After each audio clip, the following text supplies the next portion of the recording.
Bismillahirrahmanirrahim. Assalamualaikum warahmatullahi wabarakatuh. Selamat malam semuanya. Sebelumnya, izinkan saya untuk memperkenalkan diri. Perkenalkan, nama saya Ramadan Widya Putra dengan NIM 231110077 dari kelas S1 Teknik Telekomunikasi 11C.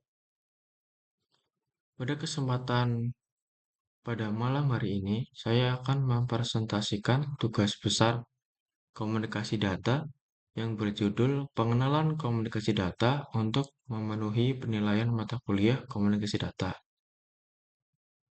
Saya akan membahas tentang yang pertama ada komunikasi data, yang kedua ada pemodelan jaringan, dan yang terakhir ada application layer.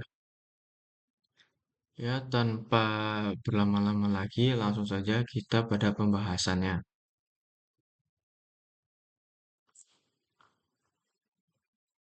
Berikut daftar isi dari presentasi kali ini. Yang pertama ada komunikasi data, lalu yang kedua ada pemodelan jaringan, dan yang ketiga ada application layer.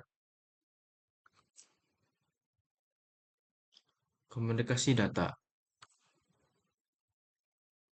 Pengertian komunikasi data. Komunikasi data mengacu pada proses pengiriman, penerimaan, dan pertukaran informasi dalam bentuk data atau bit antara dua atau lebih perangkat elektronik atau sistem komputer. Data yang dikirimkan melalui komunikasi data dapat berupa teks, suara, gambar, video, ataupun bentuk data yang lainnya.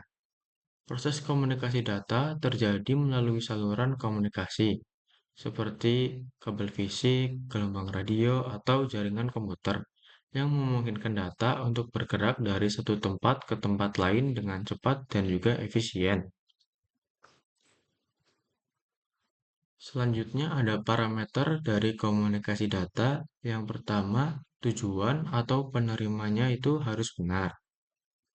Hal ini bertujuan untuk memastikan data dapat dikirim ke alamat atau tujuan yang tepat. Yang kedua, data tidak boleh diubah. Data yang dikirimkan harus tiba di tujuan tanpa ada perubahan ataupun juga kerusakan. Yang ketiga ada waktu pengiriman ataupun delay. Waktu yang dibutuhkan untuk mengirimkan data dari sumber ke tujuan. Yang keempat ada jitter atau variasi latensi.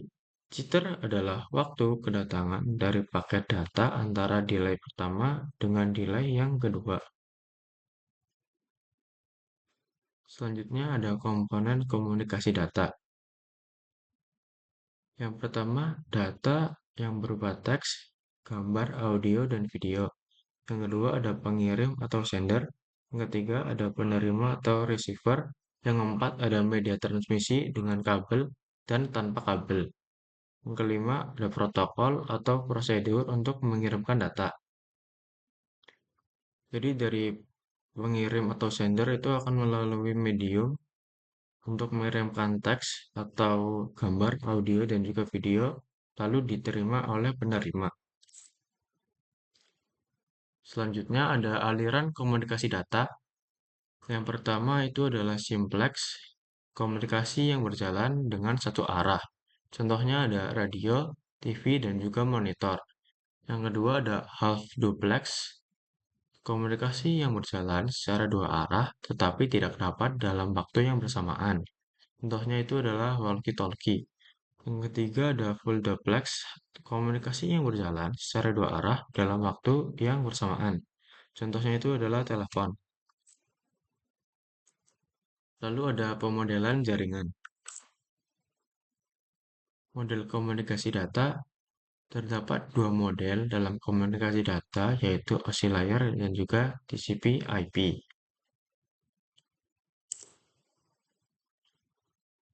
OSI layer Open System Interconnection atau OSI layer adalah model konseptual yang diciptakan untuk memahami dan memandu komunikasi data antar sistem komputer melalui jaringan.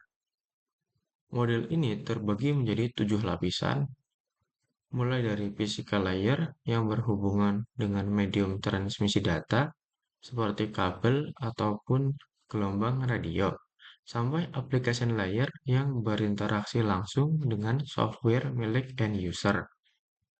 Dalam software engineering, model OSI berguna untuk memecahkan masalah jaringan dan memahami bagaimana komponen jaringan berinteraksi satu sama lain. Dalam proses komunikasi data, setiap lapisan dalam model OSI memiliki tugas dan fungsinya masing-masing. Berikut adalah 7 lapisan dari OSI layer. Yang pertama ada physical layer, yang kedua ada data link layer, yang ketiga ada network layer, yang keempat ada transport layer, yang kelima ada session layer, yang keenam ada presentation layer, yang ketujuh ada application layer. Berikut adalah penjelasan fungsi 7 layer dari OSI layer. Yang pertama ada physical layer atau lapisan fisik. Physical layer fokus pada medium komunikasi fisik dan teknologi untuk mentransmisikan data melalui medium tersebut. Layer ini mencakup standar untuk teknologi seperti Bluetooth dan NVC.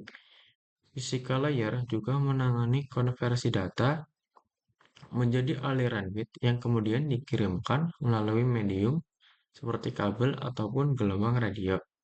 Yang kedua ada data link layer atau lapisan data link. Data link layer bertanggung jawab untuk menghubungkan dua mesin dalam jaringan. Lapisan ini mengelola frame data, melakukan kontrol aliran, dan deteksi kesalahan. Salah satu contoh standar yang digunakan data link layer adalah Ethernet. Yang ketiga ada network layer ataupun lapisan jaringan. Network layer menangani konsep seperti routing, forwarding, dan penanganan IP address. Lapisan ini juga dapat mengelola kontrol aliran. Protokol utama pada network layer adalah Internet Protocol V4 atau IPv4 dan IPv6. Lalu ada yang keempat ada transport layer atau lapisan transport. Transport layer bertujuan untuk memastikan paket data tiba dalam urutan yang benar, tanpa kehilangan atau kesalahan. Proses ini termasuk dalam kontrol aliran dan deteksi kesalahan. Selanjutnya, yang kelima ada session layer atau lapisan sesi. Session layer berfungsi untuk koordinasi jaringan antara dua aplikasi yang berbeda dalam satu sesi. Lapisan ini mengelola awal dan akhir dari koneksi aplikasi dan kompleks sinkronisasi. Lalu yang keenam ada presentation layer atau lapisan presentasi. Tujuan utama dari presentation layer adalah untuk menangani sintaks dan struktur data itu sendiri. Proses ini termasuk dalam enkripsi dan dekripsi data, serta kompresi data untuk meningkatkan kecepatan dan efisiensi dari komunikasi. Lalu yang terakhir adalah application layer atau lapisan aplikasi. Application layer berfokus pada jenis aplikasi dan metode komunikasi yang distandarisasi. Misalnya, web browser menggunakan HTTPS, sementara klien email menggunakan protokol seperti POP3 dan SMTP. Lapisan ini adalah satu-satunya lapisan yang berinteraksi langsung dengan data dari user. Selanjutnya ada TCP/IP, Transmission Control Protocol atau Internet Protocol, atau disingkat juga dengan TCP/IP, adalah kumpulan protokol komunikasi untuk menghubungkan perangkat-perangkat dalam jaringan internet. TCP/IP juga digunakan sebagai protokol komunikasi dalam jaringan pribadi seperti intranet dan juga extranet. Protokol ini menentukan bagaimana data dapat dipertukarkan melalui jaringan dengan menyediakan komunikasi end-to-end yang mengidentifikasi pemecahan data menjadi paket data, dialamatkan, lalu ditransmisikan, dirutekan, dan akhirnya diterima di tujuan. Berikut adalah 4 lapisan dari TCP/IP. Yang pertama ada network layer, yang kedua ada internet layer, yang ketiga ada transport layer, dan yang keempat ada application layer. Penjelasan fungsi 4 layer TCP atau IP. Yang pertama ada lapisan application atau application layer. Layer TCP/IP pertama dari protokol ini adalah lapisan application. Lapisan ini berada paling dasar dan terhubung langsung dengan penggunanya. Agar lebih mudah dipahami, layer ini contohnya terdapat pada aplikasi yang sering digunakan pada komputer. Yang kedua ada lapisan transport atau transport layer. Lapisan selanjutnya sering disebut dengan transport layer. Lapisan ini digunakan sebagai jembatan transportasi agar data dapat dipindah dari komputer satu ke komputer yang lainnya. Selanjutnya yang ketiga ada lapisan internet atau internet layer. Lapisan selanjutnya yaitu network layer yang berada di atas lapisan transport. Di lapisan network atau internet, protokol dari lapisan transport kemudian dikonversi sehingga berubah menjadi IP address. Lalu yang keempat ada lapisan network interface. Lapisan selanjutnya adalah network interface yang merupakan lapisan terakhir dari lapisan TCP/IP. Lapisan ini terhubung dengan hardware pada komputer. Di sini, komputer akan dapat mengirim paket data menggunakan kabel ataupun juga tanpa kabel. Berikut adalah model referensi OSI dan TCP/IP. Pada TCP/IP, pada application dan OSI layer terdapat application, presentation, dan juga session. Lalu di TCP/IP terdapat transport, di OSI layer juga ada transport. Lalu ada network di TCP/IP, di OSI layer juga terdapat network. Lalu di TCP/IP terdapat network interface, pada OSI layer terdapat data link dan juga physical. Berikut adalah OSI dan protokolnya. Yang pertama ada application, ada end user layer seperti HTTP, FTP, IRC, SSH, dan juga DNS. Lalu ada presentation layer dengan syntax layer yang berupa SSL, SSH, IMAP, FTP, MPEG, dan JPG. Lalu ada session layer yang terdapat syncs dan sense to port yang berupa APS, sockets, dan juga WinSock. Lalu pada transport layer, ada end-to-end connection yang berupa TCP dan UDP. Lalu pada network layer, terdapat paket yang berupa IP, ICMP, IPsec, dan IGMP. Lalu pada data link ada frames yang berupa Ethernet, PPP, switch, dan juga bridge. Lalu pada physical layer ada physical structure seperti coax, fiber, wireless hubs, dan repeaters. Selanjutnya ada enkapsulasi dan dekapsulasi. Pengertian dari enkapsulasi data adalah proses di mana beberapa informasi tambahan ditambahkan ke item data untuk menambahkan beberapa fitur ke dalamnya. Enkapsulasi data menambahkan informasi protokol ke data sehingga transmisi data dapat berlangsung dengan cara yang benar. Informasi ini dapat ditambahkan di header atau footer data. Lalu ada dekapsulasi. Pengertian dari dekapsulasi data adalah proses kebalikan dari enkapsulasi data. Informasi yang dienkapsulasi dihapus dari data yang diterima untuk mendapatkan data yang asli. Proses ini terjadi pada sisi penerima. Data dienkapsulasi pada lapisan yang sama di ujung penerima ke lapisan yang dienkapsulasi di ujung pengirim. Informasi header dan trailer yang ditambahkan dihapus dari data dalam proses ini. Berikut adalah proses enkapsulasi dan dekapsulasi. Pada application layer terdapat data, lalu pada transport layer terdapat TCP atau UDP header dan juga terdapat data. Lalu pada network layer terdapat IP header, TCP atau UDP header dan juga terdapat data. Lalu pada data link layer terdapat data link, terdapat IP header, terdapat TCP atau UDP header, terdapat data link, dan juga terdapat data link. Lalu pada physical layer terdapat angka biner 0 dan juga 1. Lalu pada application layer terdapat data. Pada transport layer terdapat segmen. Pada network layer terdapat paket. Pada data link layer terdapat frame. Lalu pada physical layer terdapat bit.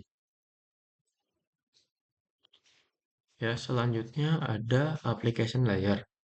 Application layer protokol merupakan lapisan paling atas dari OSI model dan Transmission Control Protocol atau Internet Protocol, TCP atau IP. Lapisan aplikasi dalam model TCP/IP dibuat dengan menggabungkan tiga lapisan teratas, yaitu yang pertama ada application layer, yang kedua ada presentation layer, dan yang ketiga adalah session layer. Terdapat juga jenis-jenis dari application layer. Yang pertama ada protokol Hypertext Transfer Protocol atau HTTP. HTTP merupakan protokol yang dipergunakan untuk dokumen atau data transfer dalam World Wide Web atau WWW. Yang kedua terdapat protokol Hypertext Transfer Protocol Secure atau HTTPS. Protokol ini merupakan versi amannya dari HTTP, protokol komunikasi dari World Wide Web. Lalu yang ketiga ada protokol SMTP atau Simple Mail Transfer Protocol yang merupakan salah satu protokol yang umum digunakan untuk mengirimkan email marketing di internet. Lalu yang keempat ada protokol POP3 atau Post Office Protocol 3 yang merupakan protokol yang digunakan untuk pengelolaan email. POP3 ini berfungsi untuk mengambil email dari server email menggunakan TCP port dengan 110. Lalu yang kelima ada File Transfer Protocol atau FTP. FTP adalah protokol internet standar yang digunakan untuk mentransfer berkas file komputer antar mesin-mesin yang terdapat dalam sebuah internet world. Lalu terdapat Dynamic Host Configuration Protocol atau DHCP. DHCP merupakan protokol yang berbasis arsitektur klien atau server yang dipakai untuk memudahkan pengalokasian alamat internet protokol atau IP dalam satu jaringan. Lalu ada Telecommunication Network atau Telnet. Telnet merupakan terminal interaktif untuk mengakses sebuah remote pada internet. Protokol ini berfungsi untuk mengakses remote host melalui terminal yang interaktif. Lalu yang delapan atau yang terakhir terdapat Domain Name System atau DNS. DNS merupakan protokol yang berfungsi untuk memberikan sebuah nama bagi domain-domain tertentu yang berdasarkan IP address.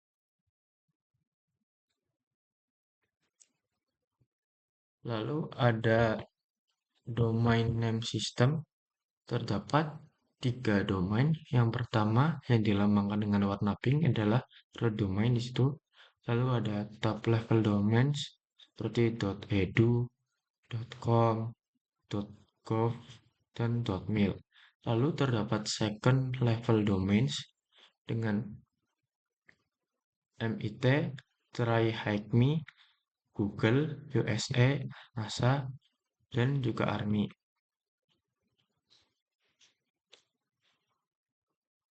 Sepertinya cukup presentasi dari saya pada malam hari ini. Semoga presentasi berikut ini bermanfaat bagi kita semua. Terima kasih atas waktu dan perhatian Anda semuanya. Mohon maaf bila ada salah kata atau salah ucap. Nah, di sini Institut Telkom Purwokerto akan mengalami perubahan menjadi Telkom University Purwokerto. Nah, di sini ada pun keunggulan dari S1 Teknik Telekomunikasi sebagai berikut. Yang pertama ada prospek karir luas pada berbagai sektor terkait telekomunikasi pastinya dan juga teknologi informasi. Lalu yang kedua ada penguasaan teknologi telekomunikasi terkini seperti pastinya itu adalah jaringan nirkabel, komunikasi seluler, dan jaringan komputer. Lalu yang ketiga ada peluang riset dan pengembangan teknologi telekomunikasi yang terbaru. Yang keempat ada keterampilan teknis dan analitis yang kuat dalam merancang dan menganalisis sistem telekomunikasi. Lalu yang kelima terdapat juga tingginya kebutuhan tenaga kerja di industri telekomunikasi yang terus berkembang pesat sampai sekarang. Ya, kata-kata untuk hari ini adalah jangan cepat untuk menyerah, teruslah berusaha, dan tetaplah melangkah walaupun terdapat banyak rintangan. Sekian, terima kasih dari saya. Assalamualaikum warahmatullahi wabarakatuh.